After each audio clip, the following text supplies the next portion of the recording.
Hi, Faith Goldie on the ground here in Israel. I'm with Shahar, who is CEO of My Truth, and she is also a reservist with the Israeli Defense Forces. Shahar, tell me, what is My Truth all about? Why did it get started, and what's your mission?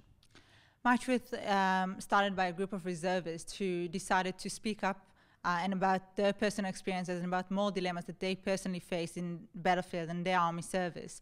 We create this platform for all reserve soldiers to come and share their stories in order for people within Israel and outside of Israel to kind of understand the wider picture and the complexity that we face as soldiers in war and in the daily routine.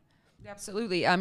There are various military officials from even other countries and different armies that say Israel is one of the most moral armies on the face of the planet. But working in the media myself, I see how the media has portrayed different military missions.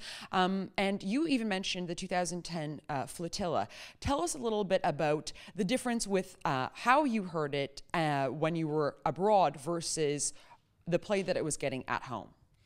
So actually, during the flotilla incident, I was actually I was living in South Africa in Durban, and I remember reading the South African media and on TV and on radio something that really shocked me. I read the first headline I saw was about the Israeli naval commander took over this ship and killing 9 peace activists.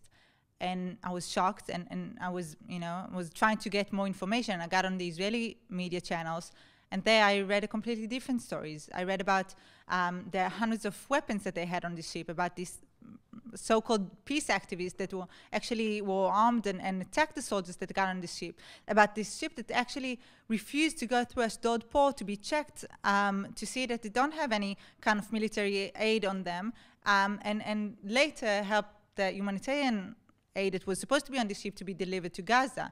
There were so many things that weren't told, so many details, but really important details that the South African media was missing, and therefore the South African society didn't even know about. So that was only one incident, but we see that coming back and forth in every focal point, in every war and every mission that we get on in Gaza and the West Bank and on a daily basis. Now, you mentioned Gaza, where really terrorism is the law of the land. What is it like to come from a democracy where there are rules of engagement, where there are moral codes to military combat? And how do you then engage with combatants who have essentially infiltrated a civilian population? How do you face that moral dilemma? Gaza is one of the most complicated battlefields we experience. The combination, the mixture of terrorists with the local population is so intense and so difficult to separate that it faces us with so many dilemmas on the ground when soldiers get into these neighborhoods that were supposed to be completely evacuated by civilians because we already sent leaflets and we already sent text messages and phone calls and even used this knock on the roof, the dummy missiles that we send on buildings' roof to notify the Israeli armies on the way and ask all the civilians to evacuate, and we still find families and civilians who stayed in their homes because Hamas forced them to. The IDF is a more army fighting in an immoral neighborhood, and this is something that we're facing on every couple or every 3 years.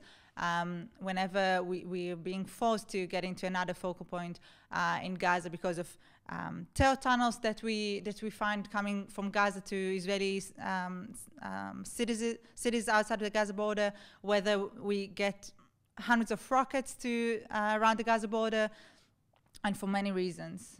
It affects us not only as soldiers, but as civilians as well. An army that sends text messages to the civilians in enemy territory. It's unheard of, and I want to thank you very much for your service to your country, not just only in the armed forces, but also in helping get out the stories of your brothers and sisters in arms. Thank you. Thank you very much. For all of our coverage from here on the ground in Israel, go to rebelisrael.com.